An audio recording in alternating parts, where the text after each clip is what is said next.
nós vamos falar sobre comunicação jurídica. Mas não basta isto, porque comunicação jurídica é aquilo que normalmente se faz nas hostes jurídicas. Precisamos de alguma coisa a mais, que é este adjetivo: comunicação jurídica eficaz. E aí, nós vamos procurar observar que palavras há na língua portuguesa que parecem iguais, mas não são. Entre elas, eficiência e eficácia. Geralmente eu falo de outras palavras que parecem iguais e não são, principalmente quando usadas por homem e por mulher. Por exemplo, olhar e ver são a mesma coisa? Nós usamos como sinônimas, são. Quantas vezes você olha e não vê? Até esse simples hábito de olhar no relógio. Terminou de olhar no relógio, alguém pergunta: que horas são? O que a pessoa faz? Olha de novo. Ou seja, olhou, mas não viu o suficiente. Agora imaginem isso transportado para o campo masculino e feminino. Quem olha mais é o homem, está sempre olhando. Mas quem vê mais é a mulher. Ela vê detalhes que ele não vê em nada. Em casa ela diz: meu bem, por favor, pegue o potinho de maionese na geladeira. Ele vai lá, olha, não está aqui. Está se não está. Ela vai lá e pega com uma facilidade tremenda. Ele olhou e não viu. Falar e dizer a mesma coisa. Ouvir e escutar a mesma coisa. Então são palavras que parecem iguais, mas não são. Eficiência e eficácia, em alguns dicionários, são trazidas até como sinônimo. Mas eficiência, primeiro, o que é isto? É simplesmente fazer o que deve ser feito. Pronto. Se esperam que você faça alguma coisa. Alô? Alô? Agora vou me libertar da cadeira. Se você faz alguma coisa que esperam que você faça, você está sendo eficiente. Eficácia é um pouquinho diferente. É fazer bem o que deve ser feito para se obter um resultado. Hoje, numa sociedade em que o tempo é preciosíssimo, tudo demanda resultado. Na nossa atividade também. Se nós não fizermos bem a nossa petição inicial, podemos sofrer aquele vexame que se chama indeferimento por inépcia. Não há vergonha maior para o advogado do que ter a sua petição indeferida por inépcia. Ele não teve a capacidade de colocar ali, com clareza, aquilo que ele pleiteia, aquilo que ele pretende. Então, fazer bem o que deve ser feito para se obter um resultado, isto sim é eficácia. Também parecem iguais, mas não são. Falação e comunicação.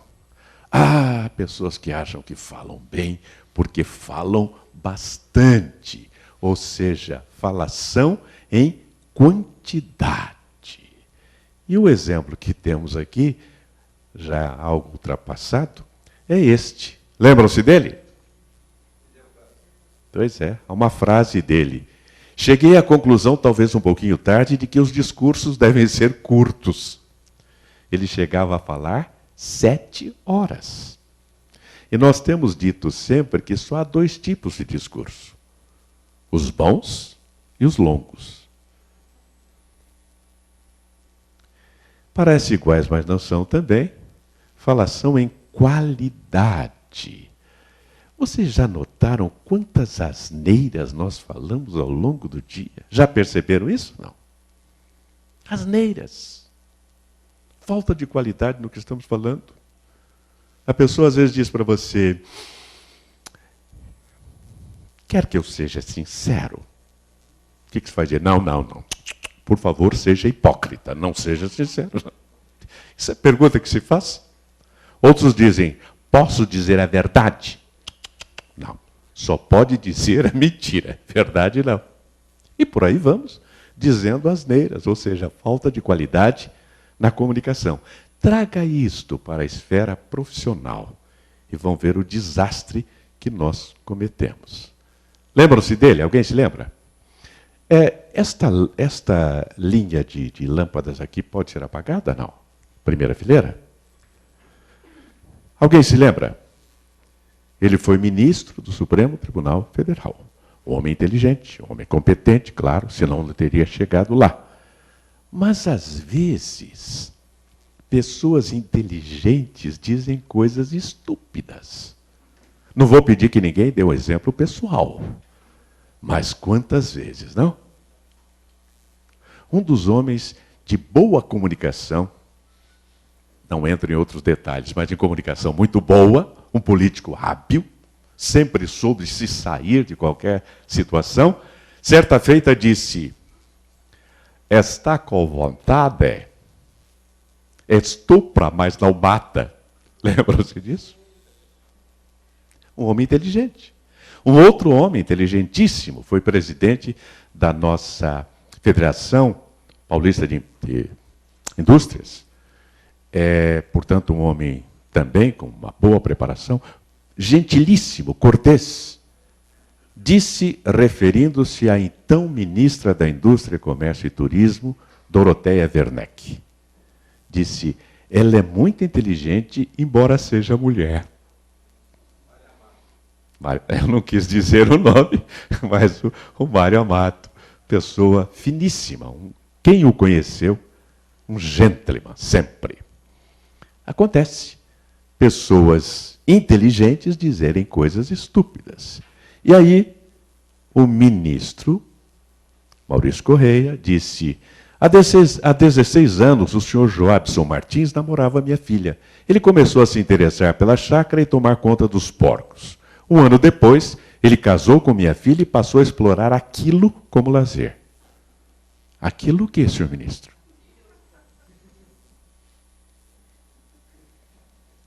Faltou clareza. Comunicação. Eu sempre pergunto o que é isso em todas as minhas palestras, porque comunicação é alguma coisa que nós conhecemos na prática, comunicamos-nos todo dia, o dia todo, mas não sabemos definir. Comunicação é apenas a ação de colocar ideias em comum. Todas as vezes que nós vamos colocar a ideia que temos na nossa mente em comum com outras pessoas, nós estamos estabelecendo comunicação. Comunicação tem a mesma origem etimológica de comunhão. Comunicação, comunhão, comungar, comunitarismo, todas elas têm o mesmo sentido de colocar em comum. É importante que nós saibamos colocar a ideia em comum, porque pessoas há que têm na sua mente, no seu cérebro, mas não sabem expor. Ou expõem de maneira incorreta. A comunicação, tenho dito sempre também, é um processo, portanto, possui mais de um elemento, no mínimo 3, que são o comunicador, a mensagem e o receptor. E essa comunicação se dá quando o comunicador tem uma ideia, codifica, forma a mensagem, manda para o receptor, que decodifica e tem que formar a ideia. Guardem isto. Comunicação é ideia. Se você não captar a ideia, você não recebe a comunicação. Concordam com isso? Já leram uma bula de remédio? Leram? As palavras estão todas lá. Conseguiram formar uma ideia daquilo? Logo não receberam a mensagem. Vou fazer mais uma experiência. Meu amigo Munir está fora dessa. Mas eu vou fazer uma experiência. Estão todos me ouvindo bem? Ahlam ou sahlam? Hã? E? Não ouviram? Querem que fale mais alto? Ahlam ou sahlam? Ouviram? E daí? Por que estão olhando para mim com cara de interrogação? Adiantou terem ouvido? Como muitas vezes lemos e ficamos na mesma. Por quê? Não conseguimos formar a ideia do que aquela mensagem, aquelas palavras querem dizer. Ahlam o sahlam significa seja bem-vindo. Mensagem bonita, agradável, mas em árabe. E quem não conhece o código árabe não vai entender. Muitas vezes nós fazemos isso, principalmente nós da área jurídica. Vocês vão ver, eu vou falar aí do juridiquês. Chega o cidadão para procurar um advogado e diz, doutor, eu quero vender aí a minha casinha, será que o senhor pode me ajudar na negociação? E o colega diz, e o senhor tem outorga uxória? Olha, parece que eu já tive isso aí, mas eu sarei. Porque outorga uxória, convenhamos, é complicado. Para nós, não. Qualquer um sabe que é apenas autorização da esposa. Mas em juridiquês, outorga uxória. Nós usamos, então, códigos para transformar nossa ideia em mensagem, em comunicação. A comunicação é um processo, como eu disse, que tem esses 3 elementos, no mínimo. Aqui está o comunicador que tem uma ideia e quer transmitir para o receptor. Olha a cara de preocupação dele. Como é que eu vou fazer aquela anta entender isto? E olha aqui a cara de decepção do receptor. O que aquela besta está querendo me dizer? Quantas vezes acontece isto? Nós não conseguimos uma mensagem que seja de compreensão do receptor. E o receptor não consegue entender a mensagem que estamos lhe transmitindo. Muito bem. Para uma comunicação, nós temos apenas 2 fatores: ideia e palavra. Partimos da ideia para depois revesti-la da palavra, que é o que vai fazer com que ela seja perceptível pelas outras pessoas. E apenas 2 componentes: conteúdo e forma. Qualquer tipo de comunicação, jurídica, política, religiosa, social, o que seja, só tem esses 2 elementos. O conteúdo, que é aquilo que eu tenho que transmitir. Ou como dizia um vereador da minha terra, tenho que transmitir, haja o que hajar. Isso é o conteúdo. E a forma, que é a maneira como eu vou transmitir. Há pessoas que, por sua cultura, por sua erudição, por seus estudos, têm um conteúdo extraordinário. Mas a forma de transmiti-lo é péssima. Tão ruim é a forma de transmitir que o conteúdo acaba não chegando à compreensão do seu interlocutor. E 2 são os sistemas: verbal e não verbal. Verbal, a palavra já diz, vem de verbum, verbi, latim, que significa palavra. A comunicação verbal é aquela que eu desenvolvo usando a palavra, como estou fazendo aqui. E não verbal é aquela em que eu transmito uma mensagem sem usar palavras. Eu pergunto, eu posso transmitir uma mensagem sem usar palavras? Posso? Alguns de vocês fizeram isso. Ou seja, já estão transmitindo uma mensagem. Isto aqui é uma mensagem, não é? Isto aqui é uma mensagem. Há outras tantas mensagens não faladas, e quem dirige conhece-as bem, que transmitem muita coisa sem usar uma palavra sequer. E 2 são os processos: oral e escrito. Nós estamos falando de comunicação jurídica no seu aspecto mais amplo. tanto a comunicação jurídica oral, como a comunicação jurídica escrita. Oral, fica esquisito, não? Oral? Não tem a ver com hora? Tem ou não? O que quer dizer, então, oral? Comunicação oral, o que é isso? Falada. Então deveria ser falal, comunicação falal, ou, se é pela boca, bocal. Aliás, seria a sugestão de um ex-presidente de um time de futebol lá na Zona Leste,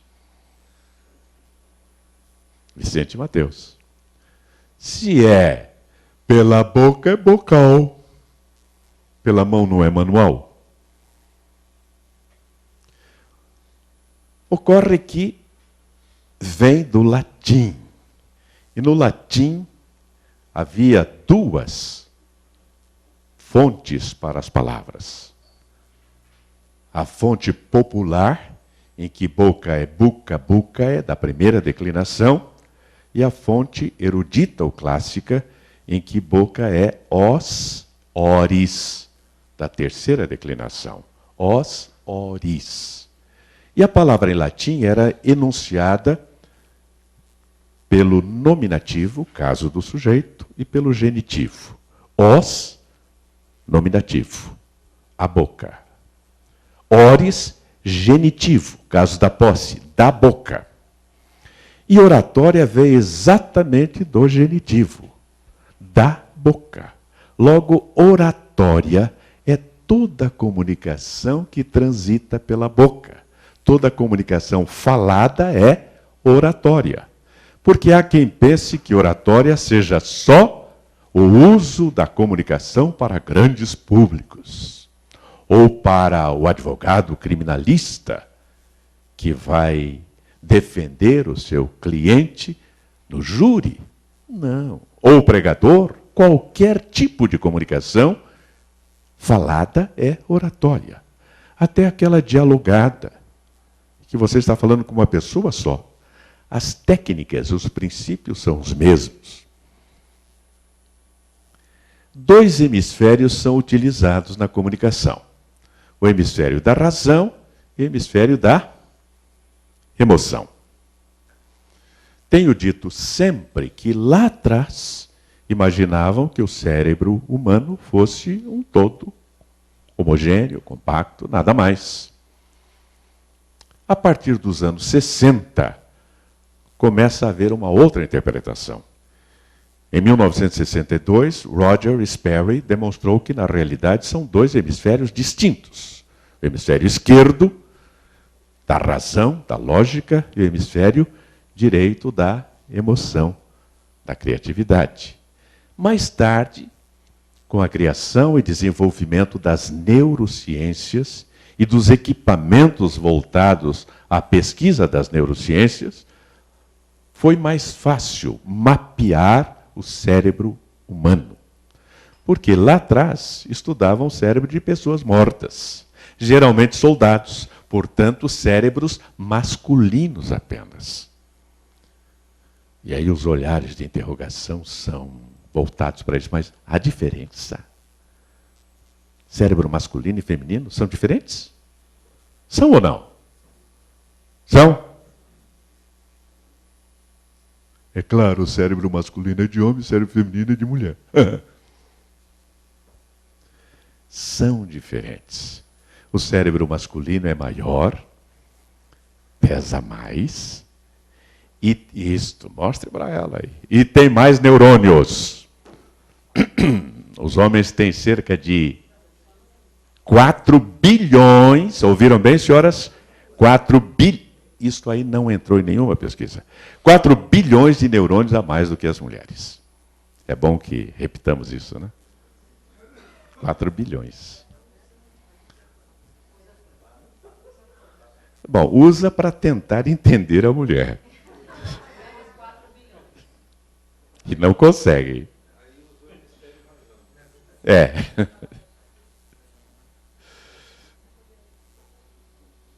Outra diferença é que o homem trabalha muito pelo racional, está sempre usando o hemisfério esquerdo apenas. A mulher usa o racional e o emocional. Ela é muito mais emotiva do que o homem. Por isso ela é mais chorona. Como a mulher é chorona. Não concorda? O que acontece quando o filho dela é reprovado? Chora. E quando ele é aprovado? Chora. Quando alguém parte, chora. Quando alguém volta, chora. Quando está triste, o que ela faz? Chora. E quando está muito alegre, chora. Como? É muito choro. É porque ela usa mais a emoção, a sensibilidade, ela é mais sensível. Uma outra coisa interessante, você já deve ter ouvido a expressão de que o homem só pensa naquilo. Não é culpa dele. Como?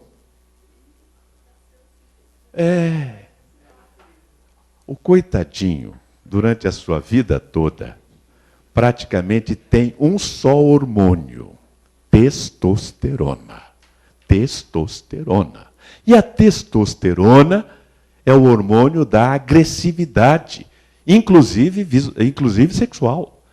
É a testosterona que dá essa movimentação, essa dinâmica, essa agressividade. A mulher tem um pouquinho só de testosterona.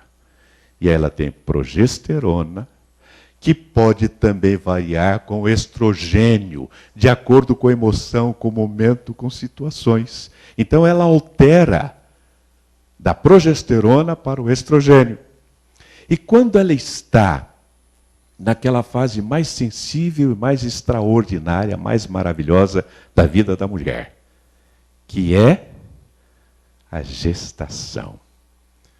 O seu organismo começa a produzir um outro hormônio chamado prolactina, que vai ser responsável pela geração do mais rico e extraordinário alimento da vida humana, que é o leite materno, que tem propriedades de todas as naturezas, curativas, alimentares, preventivas e por aí afora. Mas este mesmo hormônio que provoca, que cria a prolactina, ele também atua na emoção, criando lágrimas. Por isso, nessa fase, ela é mais sensível. Muito mais sensível, muito mais emotiva. Tem vontades que são inimagináveis para o homem. Se sensibilizam por qualquer coisa. Então está aí explicado por que os homens são diferentes das mulheres. Os hormônios são diferentes, os neurônios são diferentes, a utilização do hemisfério é diferente. E isto vai se projetar também na comunicação. A comunicação masculina é mais seca, mais objetiva, mais direta, mais crua. A comunicação feminina é mais figurada, mais emotiva. O que ela diz não é exatamente aquilo que ele ouve, porque ele ouve no seu dialeto, que é o hominês, e ela fala no seu dialeto, que é mulherês, é diferente. O homem, quando a ouve dizer, eu não tenho roupa, ele fala, meu Deus do céu, olha o guarda-roupa. Como é que eu não tenho roupa? Quando ela diz, você nunca me dá razão, você sempre está contra mim, ele vai lá para o seu racional, procurar uma época em que ele deu razão a ela, em que ele não foi contra ela. Mas ela não está falando pelo racional, ela está falando pelo emocional. O racional não está nem aí. É outra coisa. É como quando ela diz, estou morta de cansado. Ele não vai procurar marcar o velório. É expressão, é modo de dizer. Tomei aquela chuva toda. Como tomou a chuva toda se a chuva caiu aqui também e me molhou? Ou seja, uma é a forma de expressão emocional, outra é a racional. E tudo isso se reflete na comunicação. E são dois os canais. O canal visual, o canal auditivo e ambos vinculados ao sinestésico. Visual é aquilo que é captado pelos olhos. O homem tem um visual muito superficial, a mulher tem um visual muito mais acurado, ela vê e retém aquilo que vê. Passam os dois por uma moça e ele fala: "Você viu essa moça que passou por nós?" Ela diz: "Qual? Essa loira oxigenada? Que estava com um brinco diferente do outro? Um colar de pérola descascado? Uma mancha na blusa? E a meia desfiada? Não, não vi." Imagine se tivesse visto. A mulher é, portanto, mais visual, capta mais pelos olhos. O homem é mais sinestésico, é mais relaxadão, mais devagar. E ambos têm também o canal auditivo, em que a mulher tem mais acuidade do que o homem. Ela ouve, porque tem ouvido, e escuta. É outra coisa, ele só ouve. E geralmente ele ouve com muita atenção, não é? Ela está falando e ele aham. Quer confusão, é só perguntar: "O que foi que eu disse?"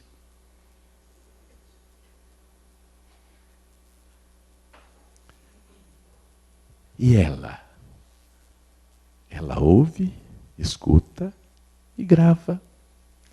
Então você daqui a 2 anos vai falar sobre o mesmo assunto, ele diz: não foi isso que o senhor disse lá atrás, não. Ela pode dizer uma coisa agora, daqui a meia hora diz de outra forma, daqui a 2 horas de outra forma, ele só fica no aham. Falta-lhe acuidade. Comunicação oral, fatores que a compõem. Eloquência e retórica. São apenas esses 2 fatores que compõem a comunicação oral. Eloquência é quantidade de palavras, é fluência verbal, esta facilidade de encadear uma palavra a outra numa sequência ininterrupta. E é muito agradável ouvir um orador eloquente. Porque se ele não for eloquente, ele vai ficar naquelas famosas muletas verbais. Né?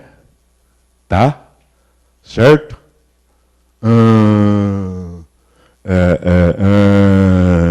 E isto mata qualquer comunicação oral. Eloquência, portanto, é quantidade de palavras. E aí, alguém poderá perguntar: como adquirir eloquência? E a resposta está: lendo bons livros. Por exemplo, interessante. Boas dicas para boas falas. Eu conheço o autor, J.B. Oliveira. Boas dicas para boas falas. Uma sequência de 14 dicas bem pontuais para você ter boas falas. Começa com colocação de voz, depois vai para a clareza, porque a pessoa que fala de ninguém entende porque ela não fala com clareza, não é verdade? Depois tem correção e por aí afora. São 14 dicas. Mas não quero que pensem que eu estou aqui fazendo a promoção do meu livro. Absolutamente. Pode ser o outro. Pode ser, por exemplo, o autor é o mesmo. Mostrando a língua. Correções, observações da língua portuguesa. E como ter boa retórica? Observando com atenção bons oradores. Como falam? Como flexionam a voz? Como gesticulam esse movimento? O nosso ex-presidente, o Durso, é um exemplo de orador, porque ele apresenta tudo isso. Ele fala com convicção, com firmeza, com vontade, colocando as palavras de maneira clara. Ele flexiona a sua voz, ora subindo, ora descendo. Ele gesticula corretamente, ele se movimenta de maneira harmônica. Observemos os bons oradores. Observemos como eles se comportam, para que nós assimilemos a sua maneira de comportamento. Vocês notaram que eu estou falando desde o começo com o paletó abotoado? Já notaram? Por quê? Porque falar com paletó desabotoado não mostra elegância. Olha aí, não é a mesma coisa. Mostra no máximo protuberância, que não é nada elegante. Quando eu abotoo, eu torno mais elegante a minha apresentação. E aí, se são 3 botões, eu abotoo os 2 de cima. Por quê? Porque convencionou-se que são os 2 de cima que se abotou e deixo de baixo desabotoado. E se eu abotoar os 3? Quebrou a convenção. Alguém vai olhar e dizer, ué, ele está com os 3 botões abotoados? Mas é só 2. Por que está com 3 abotoados? Olha lá, está com 3. Por que ele está com 3 abotoados? Será que tem alguma mancha, alguma coisa, por isso ele abotoou 3? O que aconteceu? Pronto, a atenção foi embora. Se eu deixar os de baixo abotoados e o de cima desabotoado, ué, de cima? Mas não é o de cima, né? É o de baixo que fica desabotoado. De cima fica abotoado. Por que ele está... Será que ali a curva da prosperidade está impedindo que o botão seja abotoado? Ou seja, a atenção vai embora. E em oratória, em comunicação, em fala, em comunicação oral, qualquer detalhe desvia a atenção. Mínimo. Se eu estivesse com o nó da gravata assim, para onde ia a atenção de vocês? Olha lá, o nó da gravata está torto. Está torto o nó da gravata. Será que ele não tem um espelho para ver? Olha, está torto, totalmente torto. Doutor Jaquine, que é amigo dele, não podia dizer, olha, está torto o nó da gravata? Não podia. Aí vira-se para o outro, você viu que está torto o nó da gravata? Está torto. Isso, os sinestésicos e os auditivos. E os visuais? Melhor ainda, as visuais. O que vão fazer? Ficar o tempo todo brigando com o nó mentalmente, puxando o nó para o lugar. Porque essa é a característica do visual ou da visual. Entra numa sala que tem um quadro torto, enquanto não vai lá e não conserta, não sossega. Alguma coisa está perturbando. Ora, se eu estiver com o nó da gravata torto, isto vai perturbar a concentração, porque vai se concentrar no nó da gravata. E outras coisas mais, que no porte também vão trazer esta dificuldade. O bom comunicador procura uma forma elegante de se portar, e isto vai fazer com que a atenção se concentre no que ele está dizendo, e não em alguma incorreção. Mas antes de passar para a comunicação escrita, eu quero dar mais uma explicação sobre retórica. Vimos que eloquência é quantidade de palavras, fluência. Retórica se traduz como a arte de conduzir as palavras. Eu não posso jogar as palavras soltamente. Eu tenho que conduzi-las, eu tenho que orientá-las. E o ato de conduzir as palavras sai do campo da eloquência e vem para o campo da retórica. Arte de conduzir as palavras para atingir os ouvidos. Porque pessoas há que falam e ninguém as ouve. Tem o conteúdo, mas não tem a forma oral conveniente. E fala, ninguém as ouve, até porque às vezes fala muito baixo. Uma pessoa falando baixo aqui, não adianta o microfone, né? Está falando baixo, ninguém está ouvindo. Às vezes vai se cansando também com a mão e vai baixando aqui o microfone e daí a pouco não adianta, a menos que ele fale com a boca do estômago, ninguém vai ouvir. Então nós temos que cuidar de que a voz seja bem colocada, de maneira que não agrida demais os ouvidos de quem esteja na plateia, dar um certo ritmo. Porque se eu falar o tempo todo na mesma forma de falar, ou seja, numa linguagem assim monocórdia, monótona, daqui a pouco ninguém vai estar ouvindo, não é mesmo? Vai estar dormindo, porque cansa esse negócio de alguém falar no mesmo ritmo o tempo todo, não cansa? Fica cansativo. É necessário que nós saibamos dar flexibilidade à nossa fala, elevando às vezes até para despertar alguns que estão dormindo no auditório. Até que alguns acordaram. E às vezes falando mais baixo, para trazer como para uma confidencialidade, para uma parceria. Às vezes está dando rapidamente para dar ideia de alguma coisa fugidia. Às vezes falando lentamente, cortando a palavra em sílabas, para destacar aquilo que quer deixar bem claro. Retórica, portanto, é a arte de conduzir as palavras para atingir os ouvidos. Mas isso não basta. Sabe por quê? Ouvidos decidem alguma coisa? Não. O centro de decisões se chama cérebro, mente. Principalmente quem milita na área do direito, o advogado. Porque a sua preocupação é obter aquilo que se convencionou chamar de livre convencimento do juiz. E ele vai obter esse convencimento do juiz se ele atingir a mente do juiz, o cérebro do juiz. Ali sim há um centro de decisões. Então ele tem que ordenar a sua mensagem racionalmente, com lógica, com coerência.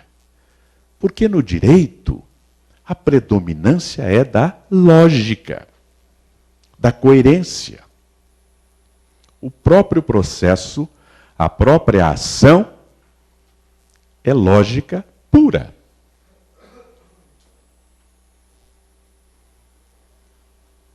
A própria ação é lógica pura. É um silogismo. Expressão formal da lógica. E no silogismo, nós temos uma premissa maior, uma premissa menor e uma conclusão. Premissa maior, premissa menor, conclusão. É também dialética, outra expressão da lógica. Na dialética, nós temos uma tese, uma antítese, melhor seria antítese, e uma síntese. Quando você faz a sua petição inicial, dizendo aquilo que você pleiteia, dizendo os direitos que você defende, você está apresentando a tese. Ou seja, a petição inicial é a tese. O juiz, entretanto, vai fazer o quê? Citar a outra parte. E aí vem, como se chama? Contestação. A contestação vai procurar derrubar a tese, vai ser o oposto da tese, é a antitese ou antítese. E o juiz, analisando as duas, a tese e a antítese, vai prolatar a sentença, que é a sua síntese. Tanto que, no seu enunciado, ele faz referência à tese, ou seja, aquilo que o autor pediu, aquilo que o autor trouxe na sua petição, diz fulano tal, e aquilo que o réu traz na contestação, na antítese. Compara as duas e diz, isto posto, decido. E aí vem a síntese, que traz algo da tese e algo da antítese. Se as partes não concordarem, vão apelar. E aí começa um novo processo. Começa uma nova tese, antítese, etc. Estão percebendo que é lógico. Tem que ter essa coerência. Por isso, a petição, a comunicação, tem que obedecer a esses princípios. Dizer com clareza o que é que pretende. Clareza que o juiz possa assimilar com facilidade. Comunicação escrita. Os principais componentes são clareza, coerência, concisão e consistência. Tudo com letra C. Aliás, aquele livro a que fiz referência, Boas Dicas para Boas Falas, são 14 14 dicas, todas com a letra C, de Sebastião. Ah, perdão, de senhorita. Clareza. Deve ficar bem claro, bem nítido o que é que você pretende, o que é que você postula, o que é que você reivindica. Coerência. Tem que haver uma sequência lógica, uma coisa ligada à outra. Concisão. Quanto mais concisa for uma petição, melhor. Vocês acham que o juiz tem tempo de ler todo aquele calhamaço? Já foram despachar com algum juiz em seu gabinete? Nesta semana passada, sexta-feira, eu estive na 9ª Vara da Fazenda com a doutora Simone, pedindo lá alguma coisa, no despacho interlocutório, e ela disse: doutor, eu não tive condição ainda de cuidar do seu processo. Eu levei para casa, mas levei com 3 outros. Eu falei: doutor, eu estou vendo aqui pelo seu gabinete, não preciso de pilhas e pilhas de processos. Ter que ler tudo aquilo é um suplício, que eu, por exemplo, não aguentaria. Então, quanto mais conciso, quanto mais objetivo for o seu pedido, melhor. Se você conseguir colocá-lo em uma lauda, ótimo. Uma lauda ela lê.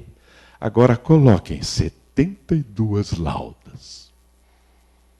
E o juiz já disse: se você precisa de 72 laudas para postular o seu direito, é porque você não tem direito. E alguém já disse que excesso de palavras subentende precariedade de ideias. Concisão e consistência. Coloque coisas consistentes. Em direito, nós precisamos sempre do suporte jurídico e do suporte fático. Precisamos de fatos, precisamos de coisas concretas, precisamos de consistência.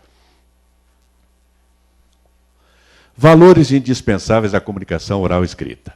Correção e criatividade. Há os erros crassos que cometem alguns colegas.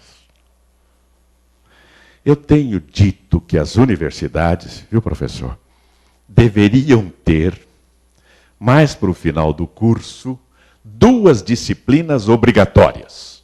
Uma delas, revisão gramatical. Rever a gramática. Sabe por quê?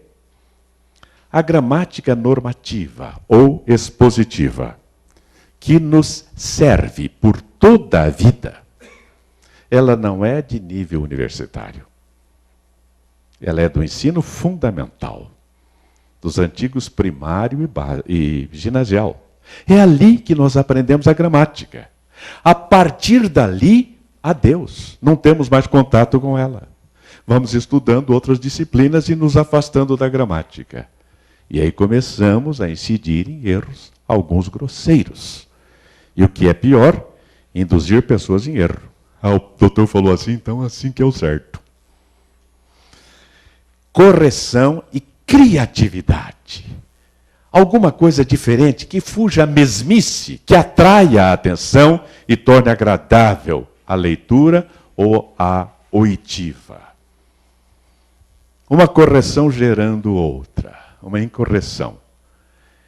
Ali está um estrangeirismo, um anglicismo, que tem sido usado à saciedade. E por usar uma palavra incorreta, observem que isto gerou um outro vício de linguagem chamado cacofonia. Cacofonia vem de 2 termos gregos, kakos, que significa mal, ruim, e fonos, que significa som. Cacofonia é quando do final de uma palavra e o início de outra surge uma terceira, de som torpe ou ridículo. Saiu em um jornal de grande circulação em São Paulo, setor Vivibum das apólices de garantia. Um jornal de grande circulação com esta cacofonia. E outro, Diário do Comércio, laticínios excelentes e o boom da soja. Será que não há um revisor para observar isto? Como é que fica isto? Alguns dizem, eu já havia dado o processo para estudo. Faça isso já. Dá para fazer isso já? Faça isso já.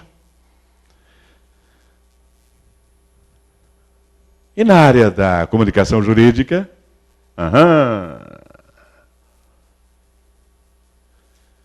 Resposta em um exame de ordem. Ordem de vocação hereditária é quando o filho segue a mesma profissão do pai, ou seja, filho de peixe, peixinho é. Isso é a ordem de vocação hereditária. O decujus deixou uma decuja e 4 decujinhos.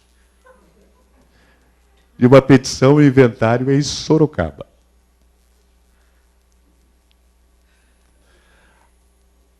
A parte autora diz que no contrato de compra e venda estão presentes o sujeito e o objeto, mas não apontam onde estará o predicado. E essa aqui de passo fundo, certidão de oficial de justiça. Penhorei uma mesa de comer velha de 4 pés.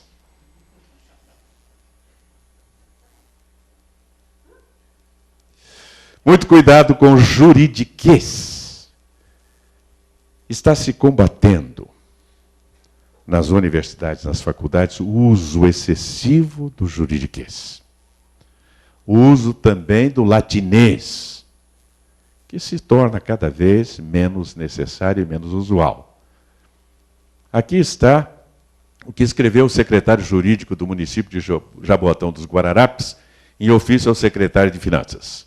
Conspícuo diretor, abroquelado em extrema necessidade, epigrafando direito irremovível na ritualidade e sem quiproquó do pergaminho autorizativo, solicito liberação do título cheque supedâneo da documentação anexa.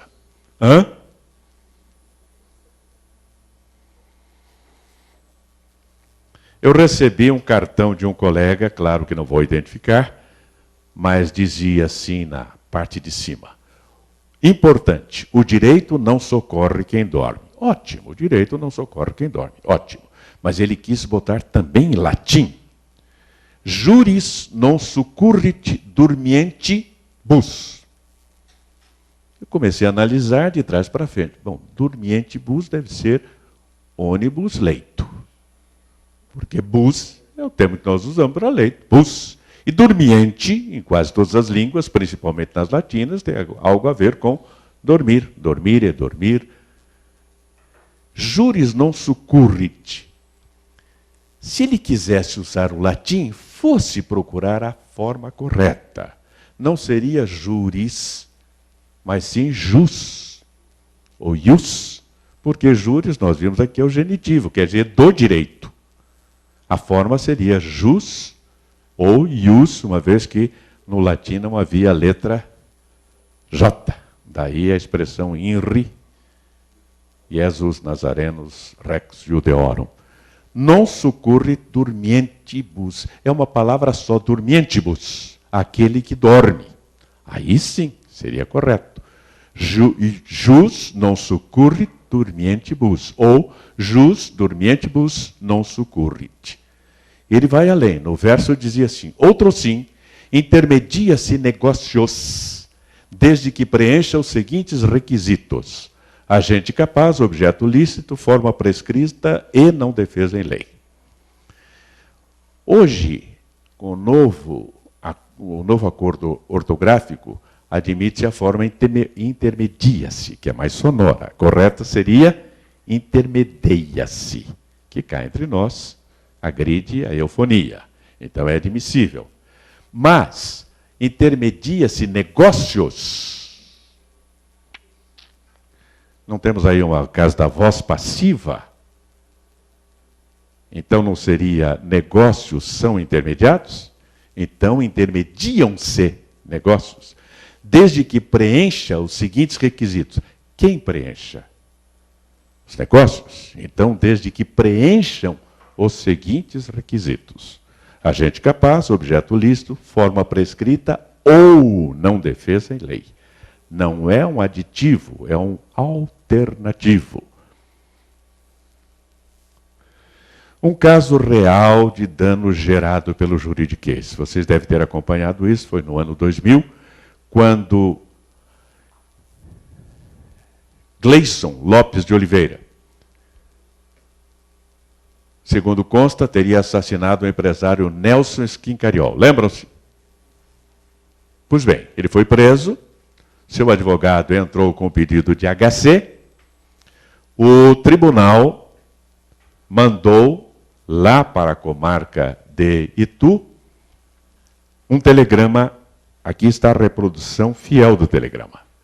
Por determinação da Igreja Segunda Vice-Presidência, comunico que a colenda Primeira Câmara Criminal, sessão realizada em julgamento de habeas corpus dessa vara, em que a impetrante Gleison Lopes de Oliveira proferiu a seguinte decisão, conhecida em parte, na parte conhecida, concederam parcialmente a ordem impetrada, tão somente para anular o depoimento das testemunhas protegidas pelo provimento CG 32/2000, com reinquirição das mesmas, após as providências constantes do venerando acórdão, ficando denegada a pretensão formulada na sustentação oral de concessão de ordem de habeas corpus, de ofício deferindo liberdade provisória ao paciente, retificada a tira de julgamento anterior nos termos do pedido hoje ofertado.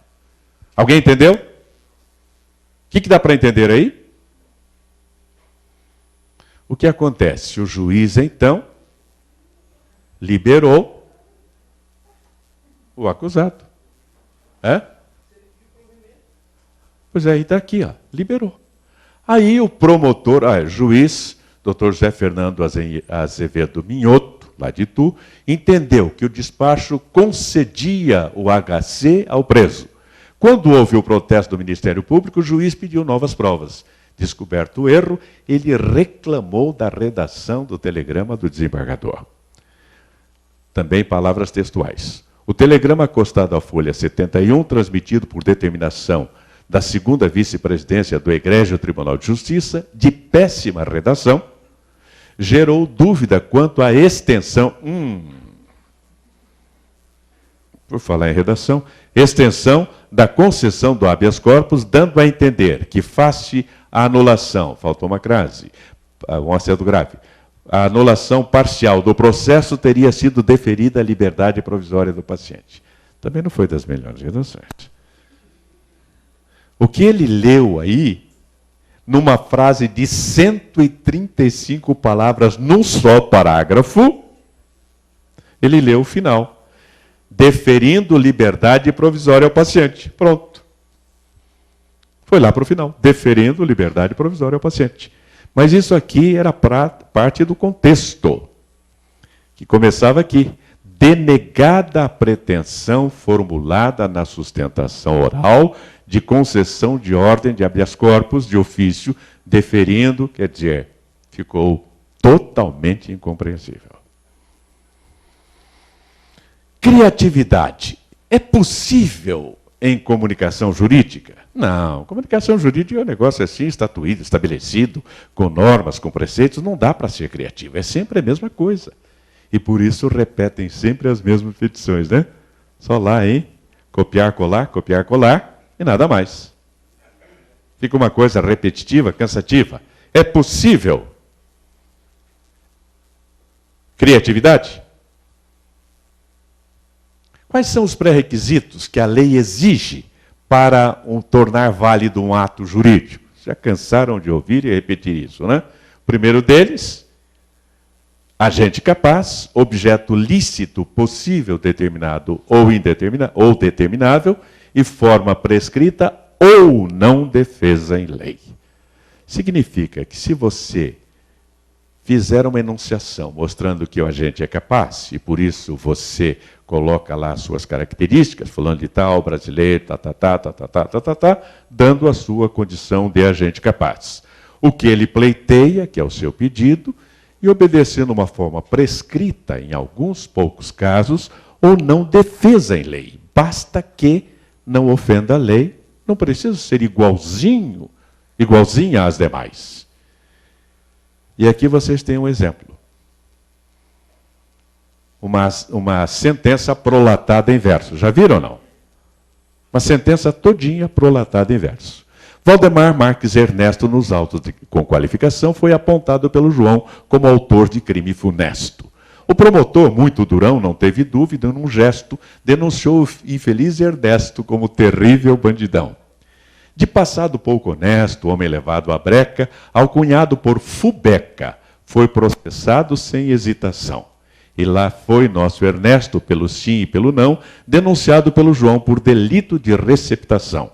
É que o Ernesto, no momento de desconsolo, tomou um sabiá de peito roxo por um canário coxo, folha 58, com um tal de Zé do Rolo, folhas 48, verso. O diabo do sabiá havia sumido de vista, pássaro belo, formoso, subtraído de modo criminoso de Gervásio Batista. E busca daqui, busca de lá, o Ivo, explícito muito lesto, encontrou o sabiá com indigitado Ernesto.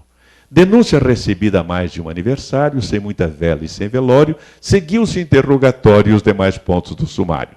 3 testemunhas de acusação, folha 56, 57, e uma defesa, folha 64, produzindo só incerteza quanto à receptação. O João, por certo, quer a condenação. De forma firme e clamorosa, a defesa pede absolvição porque inexiste a receptação culposa. Depois de tremendo trabalhão e concluído o relatório, cumpre partir para o decisório e chegar à conclusão. Afinal, trocar um sabiá de asa defeituosa, folha 56, muito embora de peito roxo, por um canário coxo, não é coisa desprimorosa. Que nos perdoe o João, mas isso é coisa do Fubeca, pessoa levada à breca que nem sempre faz um negocião. E que o coitado do Ernesto, quando teve o sabiá na vista, por um momento pequeno e curto, não poderia prever, mesmo que fosse honesto, que a ave fosse produto de furto. E sem culpa clara e evidente, demonstrada a exaustão, não há denúncia que vá à frente até a condenação. Por essa razão, embora proteste o João, para o Ernesto a absolvição, nos moldes do 386, inciso 6º da legislação. E assim, como o sabiá canta de alegria, para que o Ernesto durma sossegado, após o trânsito em julgado, arquive-se esta porcaria. E para que não haja erro e glório, registro e publicação, comunicação e intimação, tudo isso em cartório. Dr. Antônio Carlos Gonçalves Júnior, juiz de direito, processo 535-89, comarca de Assis. Dá para ver, então, que nós podemos fugir da repetitividade e usar a criatividade. Ele obedeceu todos os preceitos necessários, mas não foi aquele negócio cansativo de sempre. Estratégias de comunicação. Nós temos que ter uma estratégia, primeiro de idealização da comunicação. O que eu quero comunicar? Qual é o conteúdo? Que resultado eu quero obter? Estratégia de identificação do receptor. Para quem eu vou comunicar? Qual o seu nível de assimilação? Se você conhecer a si mesmo e ao inimigo, não precisará temer o resultado de 100 batalhas. Conhece essa frase? Sun Tzu, século VI a.C., A Arte da Guerra. E esta outra aqui. Se você conhecer sua ideia e o mapa mental do seu receptor, não precisará temer o resultado de qualquer comunicação. É um outro filósofo, J.B. Oliveira, século XXI, depois de Cristo, a arte da comunicação. Importante. A comunicação jurídica eficaz exige criatividade na elaboração. Fuja da mesmice, seja criativo para provocar a leitura ou a oitiva. Racionalidade na realização.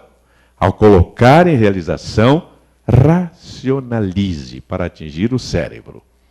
E adaptabilidade na exposição. Até se for juiz ou juíza, você tem que adaptar. O juiz é mais seco, mais objetivo, a juíza é um pouquinho diferente, permite que você não seja tão direto. Nesse despacho que eu fui ter com a juíza, Eu levei um exemplar do meu livro. Vi que ela estava lá redigindo. Excelência, eu escrevi um livro sobre língua portuguesa, trouxe um exemplar para Vossa Excelência. Ela olhou, que interessante, isso me interessa muito. Puxa, me interessa. Começou a comentar alguma coisa, quebramos aquele gelo que normalmente existe entre o advogado e o magistrado.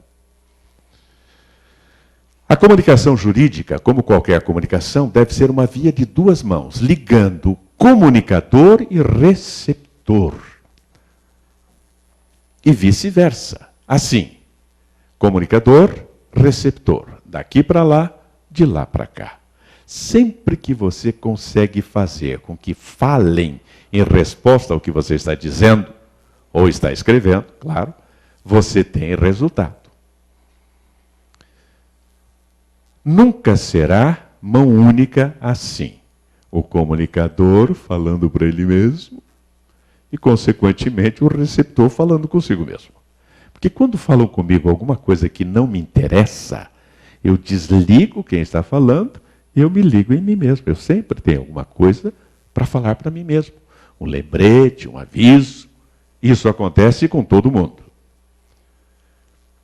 Finalmente, pensaram que não ia ter finalmente? Tem. Quando chegamos aqui, estamos no final, claro, finalmente. E aí nós temos apenas 2 horas e 15 minutos para encerrar a nossa palestra. Gostaram ou não? Tá bom, 2h10, tá bom? Opa! Para tornar eficaz sua comunicação, aplique o seguinte decálogo. Em toda e qualquer comunicação, somente usarás, está na segunda pessoa do singular, de propósito, frases que sejam curtas. Frases longas dificultam a compreensão. Eu diria curtas e articuladas, 1, 2, 3, 4, para facilitar a remissão. E aí eu dou como exemplo o caso que vimos lá, Esquincariol. Uma frase com 135 vocábulos, sem um ponto final. Quando você chega no meio, você já não sabe que está lá no começo. Imagine quando chega ao final. Deu no que deu. Claras, a obscuridade gera dúvidas e problemas. Procure tornar bem clara a sua exposição falada ou escrita. Simples. O cérebro processa poucas informações simultâneas. Eu coloquei ali em vermelho porque fica meio apagadinho. Principalmente, cérebro masculino. Ele processa uma informação por vez. Por isso, se você vai pedir 4 coisas para ele, peça uma, depois outra, depois outra. Senão vai dar confusão. Vocês já viram que quando ele está dirigindo, procurando o endereço, ele tira o som do rádio.